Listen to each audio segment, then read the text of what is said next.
Show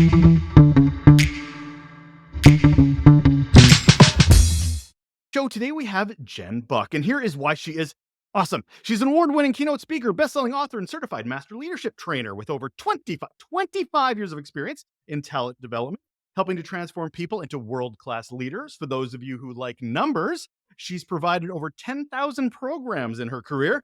She's the chief operating officer for the 100 Angels Foundation, which provides medical care to underserved communities around the world. And she's a business development consultant, helping organizations like Google, Verizon Wireless, and Coca-Cola, to name just a few. And she's here. Hello, Jen. I am, and I'm so glad to be here. Thanks for having me, Russell. So today we're getting into not only leadership training, but specifically the future of leadership training and Mhm. maybe some things leaders should be paying attention to. But before we do that, before we get Yeah. into any of that, I have to ask you the question that I ask all of my guests, Jen, which Okay. is what's your best or worst employee experience? Such a great question. So, I think for me, I don't know if I can label it good or bad, but it was probably the most impactful because I was a leader. I started my career first 10 years in a startup, and it was in the first year of their inception, or the first decade, if you will, of their inception. So it was a really great environment, but we were all really young and green, right? Because that's what that environment breeds. And I had this team that I was leading, and I had a body odor issue. Hmm. And I was young. I was probably 25, which does not bode well for having a lot of empathy, right?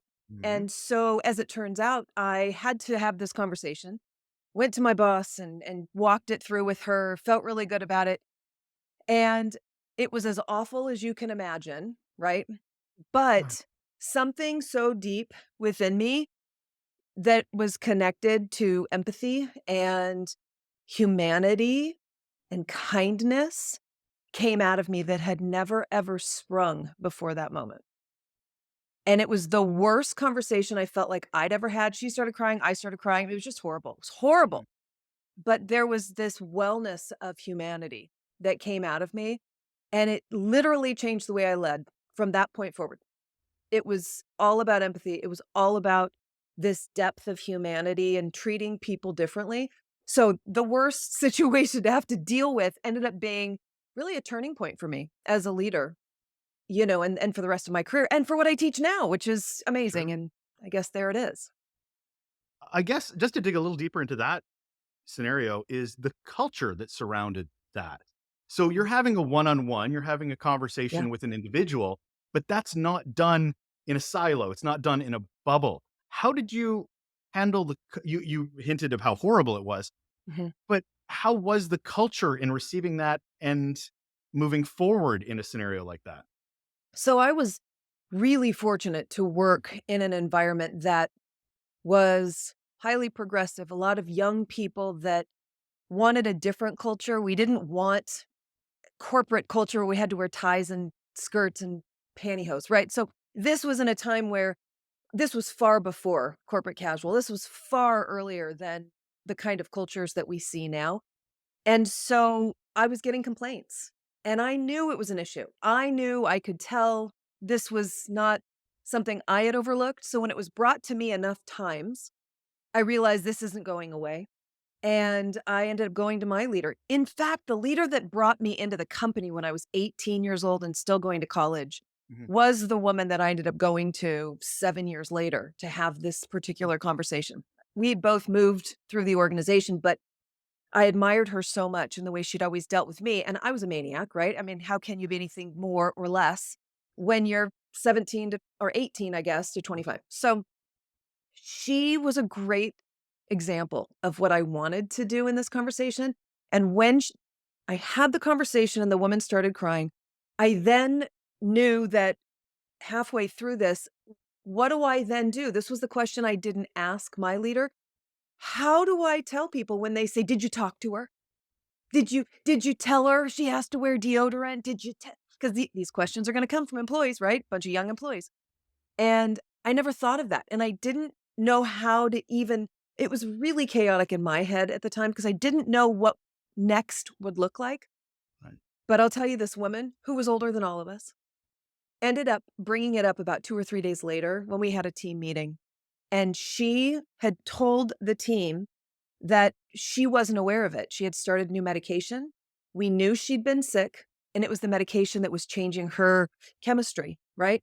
And she didn't know it because it had been so gradual. And so then she starts crying in the meeting. Now everybody's crying in the meeting. And it was just, thank God, because like I said, I forgot that part of the conversation. Like, what's part two? After I have it, what do I do with all the employees that are now questioning me? Did you have it? Did you have it? Did you have it? Because you cannot tell the outcome of what occurred. Or, you know what I mean? Yeah, Some, you've got to have some protection for the employee and their vulnerabilities. And so, yeah, that was pivotal for me, that whole thing. And it's funny, I just talked about it this week in an event that I was speaking at. So it has resonated and stuck with me for a very long time. I can tell. It's the funny thing is it's those ones anytime I ask that question of any of my guests, it's always something that happened decades ago. It's Really? always something oh, always. Wow. It's either the event that was so bad that they became consultants, Yeah. or it's the best one that put them on the trajectory, Cool. consultants or in-house, Yeah. where they just it completely changed a mind shift for them, Awesome. um, that was pivotal for them. So thank you so much for sharing that. Hey, you're welcome. One of the things that's really changing, it really seems anyway, is leadership. It seems to be evolving of not only what leadership is, but the expectations of those being led. So Mhm. I kind of want to start there. If we're going to talk about leadership training, maybe we should talk about what leadership is changing from. So how do you see the landscape of leadership evolving? Yeah, you talk about the future of learning and development, and there's a lot to be said for the future of leadership, right? Future of work, future of employee expectations. We have a really dynamic workforce right now where we have more generations at work than we've ever seen under one roof, right? People are working longer, they're healthier longer. And so they want to stay active and connected longer. So we've got a lot of people that are under one roof. And the expectations of the youngest generation is that we are, as leaders, more transparent. We are more inclusive. We are more progressive. We're more communicative. And equity matters to that generation, right? Relationship, engagement, having a consistent footing to stand on daily matters to these people. That's not the way you and I were raised in business, right? I mean, we had these old dudes in business that were like sitting in their little castles on high, and they could close their blinds anytime they wanted. And we all knew, oh, don't go in. And we were scared to death to ever say a word. And so while I don't think that's the norm anymore, sadly, we still have a lot of people where we find those behaviors can rise to the surface because it's what they were raised with in leadership, right? It's who their boss was at some point. It's who their manager was. And so I think that this younger generation is forcing some of the older employees and leaders and managers, whatever level they're at, to change the way that they interact, change the way that they engage. And I think it's so healthy. I'm one of those hanger-oners that thinks I'm still 25, and I relate so much to younger people, younger generations. My friends are younger. I mean, I love the energy and perspective of that young generation, and so I love that they're bringing it, and I kinda love that my demographic, my generation, which would be Xers, I Mm. love that they're kind of uncomfortable because they always thought they were the coolest ones in the room, and now the youngest generation's, "Hey, guess what? It's not so cool," you know? "This isn't so great." So I'm kinda digging what I'm seeing, but it is pushing leadership into a different realm. They've gotta develop those power skills, and those power skills are people skills. And the funny thing about the Gen Zs, being Canadian, Gen Z, Yes, yes, yes. Gen Z, and millennials is it's not as a fellow Gen Xer who's also 25 years old, Yes, I thank you. feel I feel it's not these are not things that we haven't wanted. We Mhm. just didn't know you could say something and 100%. something would get done because it 100%. wouldn't if we Yeah. had voiced. It would be Yes. held against us, Yes. right? We ever voiced up. Not only is this generation being vocal, they will literally leave, which That's wasn't right. even fathomable for me and you. That's right. Do you remember when we were growing up in business that we did have to wear suits, we did have to wear jackets, we did have to wear nylons, we did have to wear all these crazy things, right? We had to. And when we just asked to dress casually on Friday, they looked at us like we were crazy. Like, how dare we? I mean, do you remember that? I remember Yeah. that. And I remember also being in this space where they were like, "Forget it all. We're not doing any of this. Zero expectations. Just come in and do the work." And then I remember when we went to an open, working plan where we weren't all in offices anymore, where people were actually starting to be out among the people. Like I remember these shifts and changes and that people thought our company was kind of crazy, right? They like my mom would say, I can't believe it. I can't believe that you can just walk in or you can wear what you want. And that's the thing that I think Generation Xers, you know what? This is kind of reminding me of the boomers who broke all the rules in terms of, sex, drugs, and rock and roll, Sure. changed the world. And now they are the ones that were upholding the suit ties and jackets, right? And so now here we are, Generation X, who hated rules, hated being told what to do because we've been taking care of ourselves since we were 12, Sure. right? Sure. Yeah. And now we're the gatekeepers. We're the gatekeepers, which is so interesting to me. No, we're not the oldest generation in the workplace, but we have been told we're troublemakers for so long that a lot of us, we're not fighting anymore. And that's what our generation was really known for was, don't label me. Well, I'm not going to fall into that. I think the definition of success changing has certainly been a part of that because I mean, I remember the whole dress for the job you want. That Totally. meant a lot different than we were in our 20s because then it was suit and tie. For Yeah. me now, it's like Bermuda shorts. That's a Yeah. job I want. 100%. 100%. Yeah. It Yes. changed so much. And so if leaders are going to adopt, if they're going to look for training that makes them better as leaders, and I want to ask this on two levels. First, for those that are starting as leaders, what are some things they need to look at? But there's also us that have been traditionally shown this is what success looks like and this is what training looks like when that's not the case anymore. Yeah, so I really believe that and studies are showing it right now with what's happening in learning and development, leadership development, employee development is that we're going back to those power skills. And those power skills are, empathy, self-awareness, social awareness, emotional intelligence, collaboration, listening skills, the things that we would all say are soft skills, right? Right. So, knowing that is really important because that's not been necessarily our focus for the last 10 years. Technology has been, right? And so I think if people are trying to get into the leadership game, they really need to a couple of things here. One, they need to make sure that they're working with a company that values employee development Mm. because you're not going to be a great leader if they don't have a great program, a great leadership and employee development program, right? So I think that is really important. But I also do think it's important for people to realize that they don't necessarily have to depend on their company. Let's just say you've been somewhere for 6 years. They just don't have a great leadership program in terms of training. That doesn't mean that there aren't other options. Maybe they'll pay for you to go, through certain courses at the local university. Maybe you can join in on some group coaching. There are Right. leadership development coaches out there that put on John Maxwell has a group coaching program for leaders, right? You can do one-on-one coaching. You might be able to go to conferences or seminars or, get some books. My point is to say, I think there's always a way. And it's our job to recognize that learning is a necessary part of the process of becoming a leader. You will never, ever take the learning out of leadership, ever. And two, you have to know what's really valued right now. Where we've been very hyper focused on skill and technology for about the last 5 to 10 years, now we're back to those soft skills, right? Power skills is what they really are called in the leadership world. And those power skills are the differentiator between good and great, period.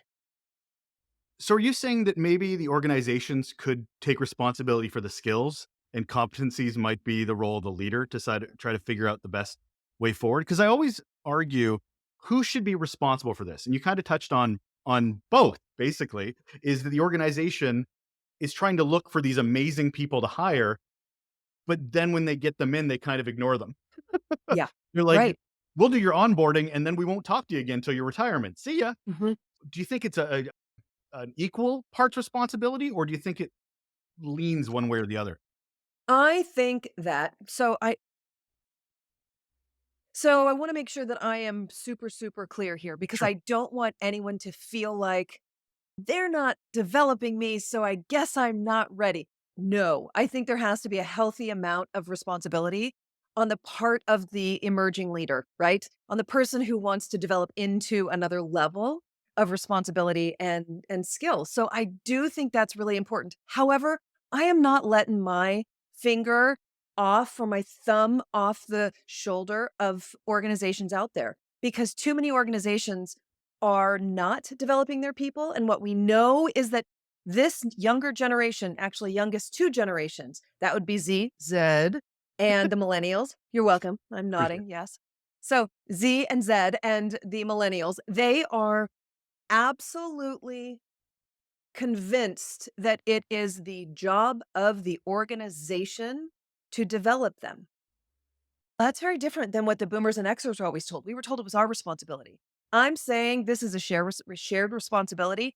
And if you look at what's happening right now in the executive leadership world, so one of the things I do is I coach executive leaders on a regular basis on leadership. And so I'm going to tell you what the chatter is right now. And this is whether you're looking at Forbes magazine or you're sitting in one of my coaching sessions, everybody's freaking out about the next generation of leaders.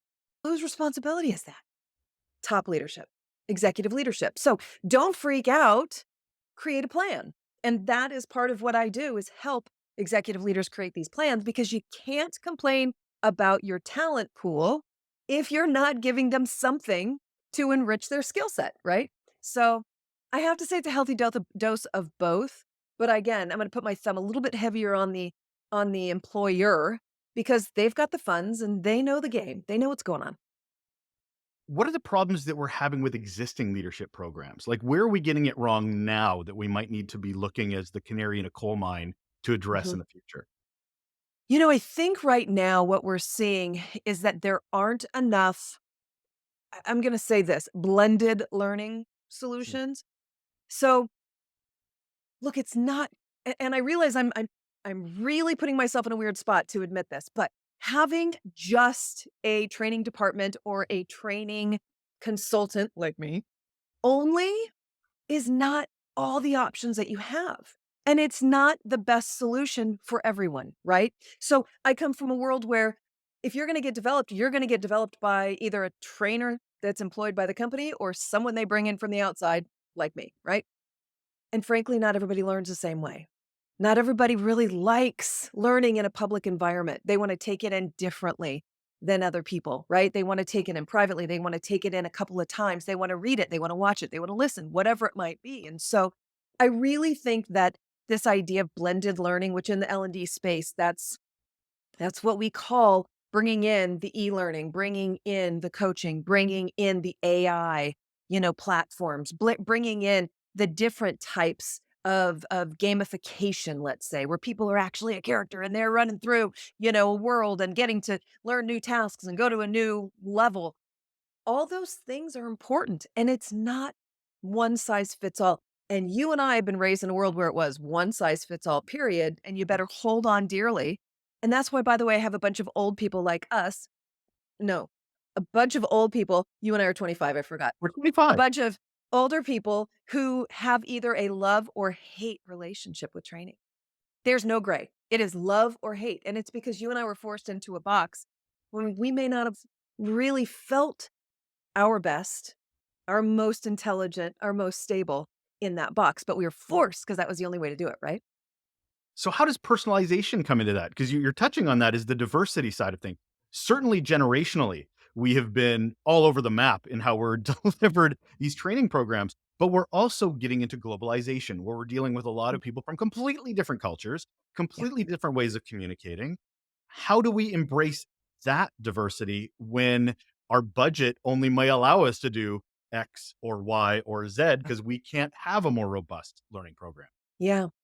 So I think that there are a lot of different solutions out there, Mm. and HR departments are starting to really have these strong conversations with the executive leadership team about not only increasing the offerings and the style in which those trainings are offered, whether it is online live, online in a training platform, in pre-recorded trainings, whether it's gamified or, AI that really personalizes everything and lets you be in the driver's seat and go left when everyone else might be going right. I mean, you've got all these great options.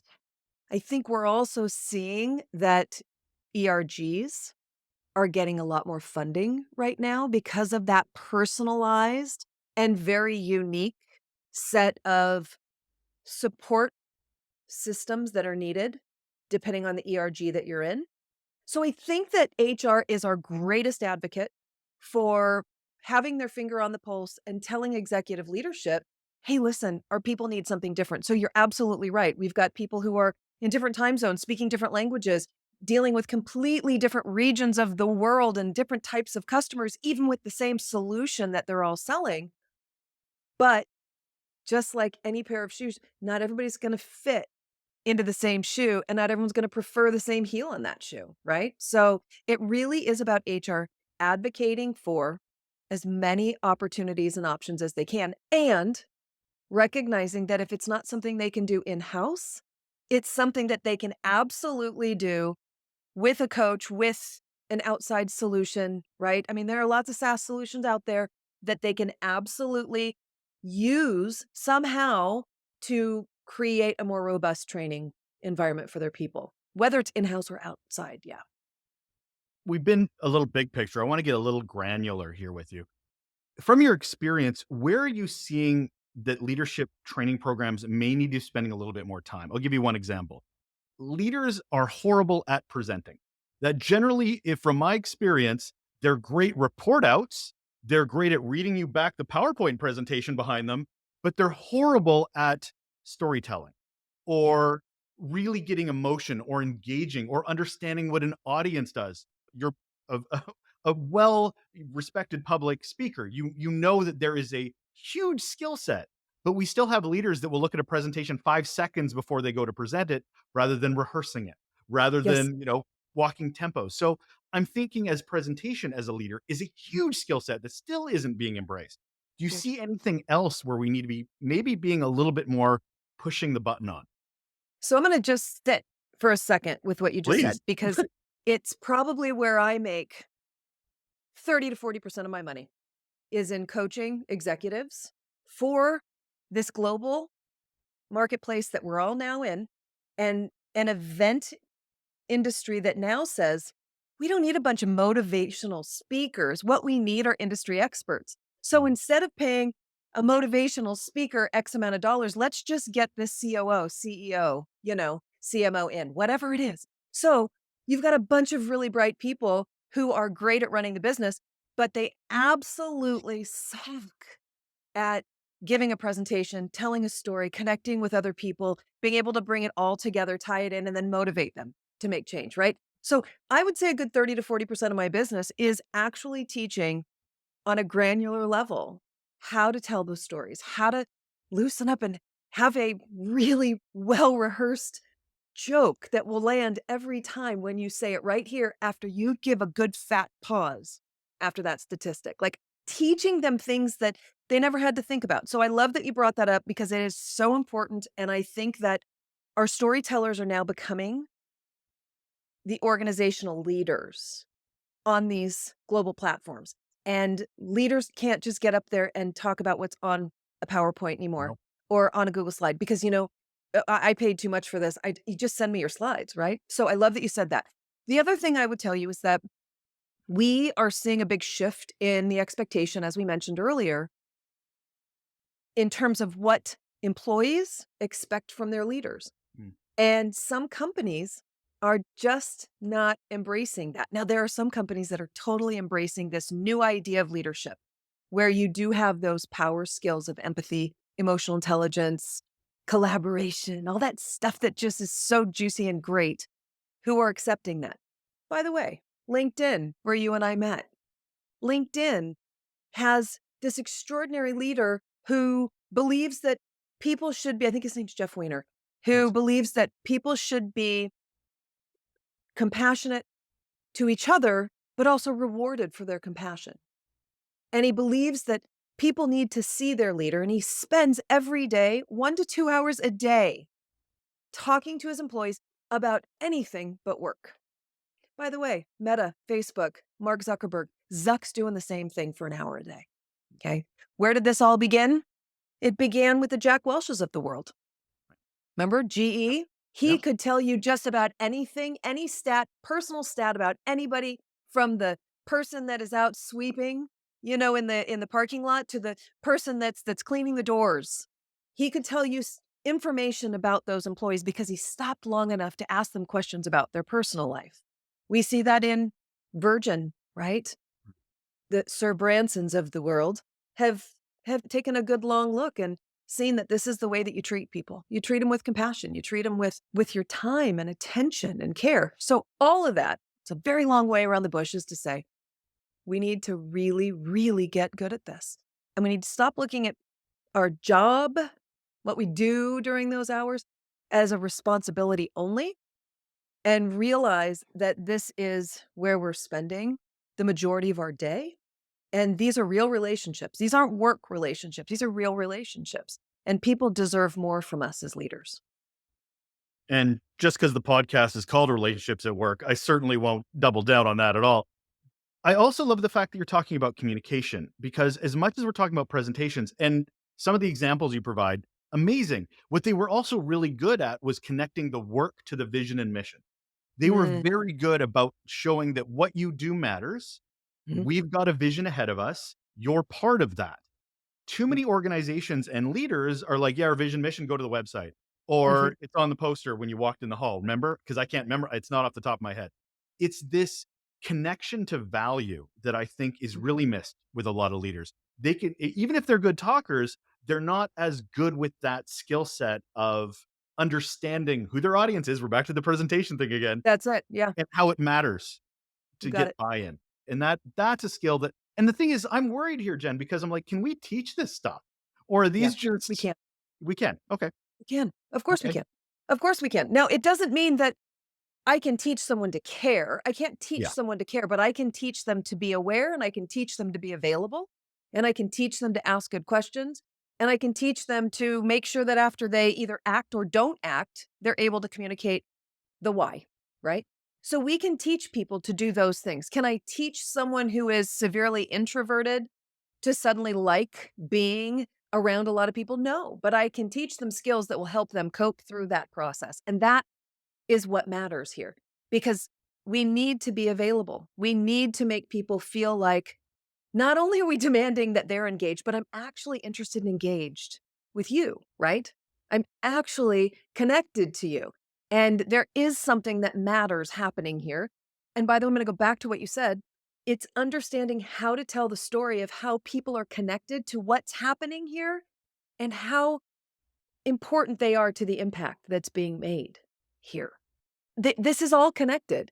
And that's our job as leaders, is to be able to tell those stories, even in one-on-one conversations. This is not necessarily about the world stage. It's about those one-on-one conversations so that people feel connected. They feel seen.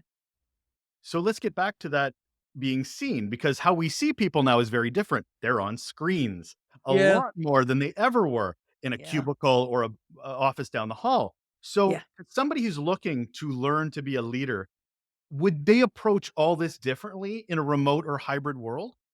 Yeah. I think it's harder now. I think it's harder. People need to feel heard. And just because we're on screens, that doesn't mean we should be disconnected. And if I knew you and we were out having a beer, Russell, I would be this animated and this, all of this. But for some reason, when people get in front of the screen, the hands stop, the gestures and the expressions and all of that stops. This is me through and through. And I need you to feel that. I need you to feel all my energy, even if you're not sitting on the other side of the room with me, right? And that's the thing that I need people to remember. We're still human beings on the other side of this camera. And it doesn't mean that because we're behind a camera that we have license to be lazy or boring or disinterested or unfeeling or totally checked out. That doesn't give us the license to let go of what matters most, which is the people, just because our delivery device has changed. I think what hybrid and remote has really done is highlighted lazy leadership, because Yes. you can be forced to be in a room and watch a leader present. When they present digitally, I can look Yeah. at another screen. I could be looking at Yeah, my yeah, phone. Like, I don't have to be engaged because yeah, you're not interesting enough as a leader to engage yeah. me, You got because it. you've been lazy to that point and not had to learn to be a good leader. That's it. It's harder, but it's harder for those that are bad at leadership or haven't gotten Yeah, the proper training that they've always yeah. needed. And this camera magnifies everything. We Oh always my talk goodness. about, or we always hear about that when it comes to television, every wrinkle or every pound or whatever all they always say, right? Guess what? This camera right here also has a magic power and it amplifies lazy leadership. Poor leadership is amplified. As a 25-year-old, I don't know what you're talking about through all those No, I other don't things you were either. I mentioning. don't either, but they No tell me clue. that. They tell me that. They tell me that wrinkles show up. Yeah, So they tell me it's up. now leaders are gonna go, "How can I learn so much?" Like, you want me to learn digital. No, no, wait, you want me to learn soft skills and human centricity. Where do I focus my time and my efforts? Because HR teams have budgets that are getting smaller and smaller, except some organizations which are lucky, or we're trying to do more with less. So how do we prioritize when we're stuck in the busy? So I'm I'm kind of known for my concept or a concept of people first leadership. Mm, So my answer is always going to be around people. My answer is always going to be about taking care of your people first. And that's actually what the pandemic was for me, right? I didn't make a penny. And but yet my colleagues, or not my colleagues, my clients were supported, and their people and hundreds and hundreds and hundreds of employees were seen and valued during a time when the world was going crazy. And we had these fireside chats and these moments where we could just say, "How are you?" And we could talk about what's scary and all of that. People first leadership is recognizing that an employee is not just an asset, they're actually a whole person. And I'm bringing my whole life into this place, even though you don't know it. I bring everything. I bring my aging, mother and my aunt who just passed away and my uncle who just had a heart attack. Like I bring that with me. You may not know it, but I bring it. I'm a whole employee. And yet when my mom was coming up in business, she was supposed to leave it all at home. mm, When you enter the office, you leave it all at home. We talked about this when it right. comes to cursing, right? When you get on stage, you leave all that at home. Guess what? I'm a whole person. And the fact is, I don't know that we've led that way for a long time. I don't know that we ever have. So, people first to me means that when budgets are cut and when things aren't going well and when a company is slipping and sliding and things aren't stable, you take care of people. When we're having an economic crash, the first thing cut is always employee development Mhm. and the extras, the parties, the celebrations, the excellence awards, all of these extra things. Those are the things we cut, the things that put people first, the things that value these human beings that are coming and trusting us with their life for 8 hours or 9 hours a day. So to me, that's always the answer. People first. No, there's no budget. I get it. No, we're really shaky. I get it. But you take care of your people. And it's a horrible analogy, but I'm going to say it anyway. When there's an earthquake, when there's a fire, when there's a dip in the economy, when someone in the family has died, what do? We protect our people. We cling to our people. We make sure that we value and take care of and we nurture our people, our family. It's no different. And I think that's the thing that we all have to absolutely break through. And for many of us with lots of programming from the old dudes that used to be sitting in those castles on high, I think that this is really hard to make the shift with. But somehow when we think about family or children or things like that, we think about the people that we love the most, we start to see around that corner and realize, okay, all right, you're right.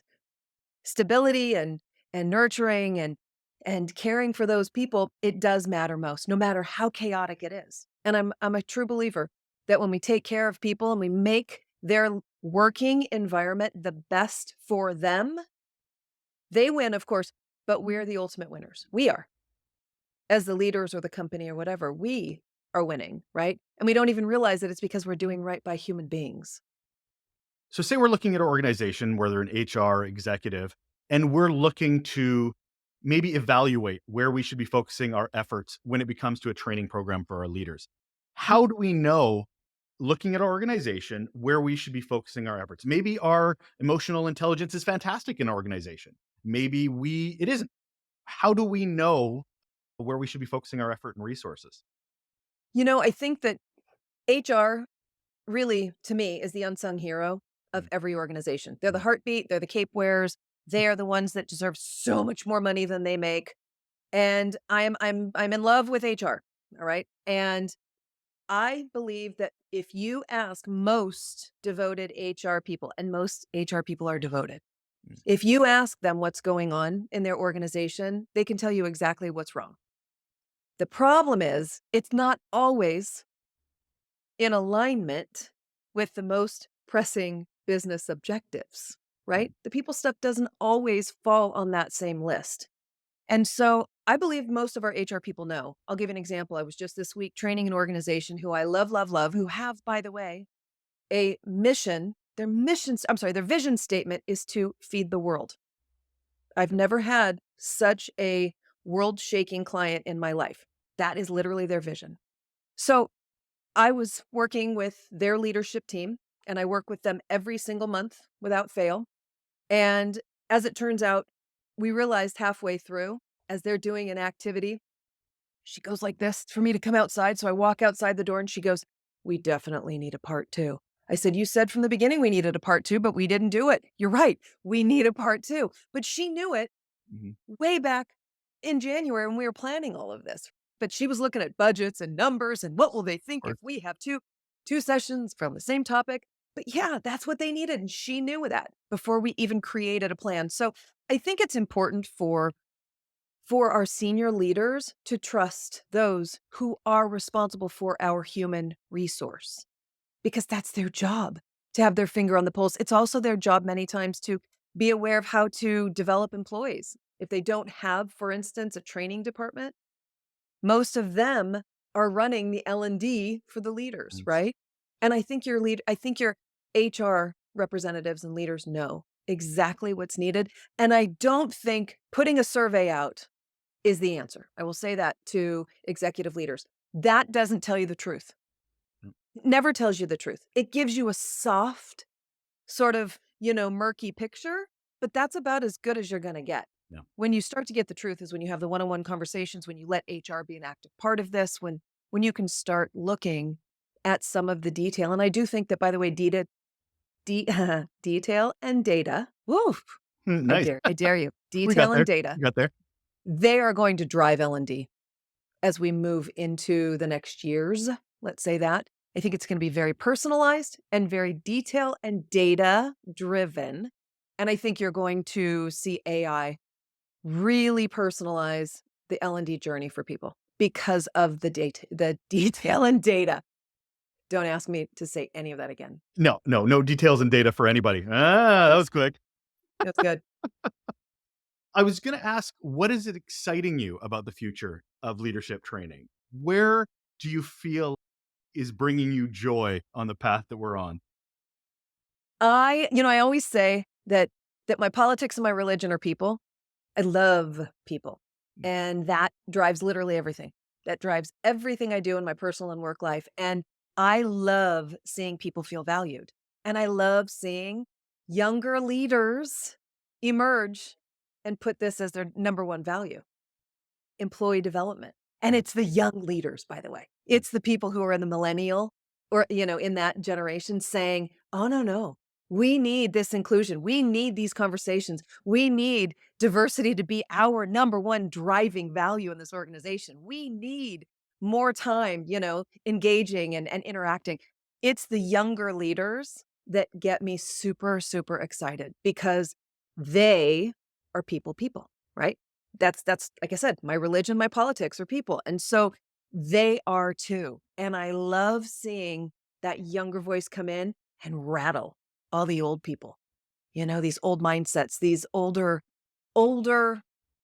sort of baked in beliefs about what it should look like when you lead others. And so that is probably what excites me the most. And I'm seeing it, by the way, like a tidal wave that's just hitting all these organizations. And you know where you see it the most? In ERGs.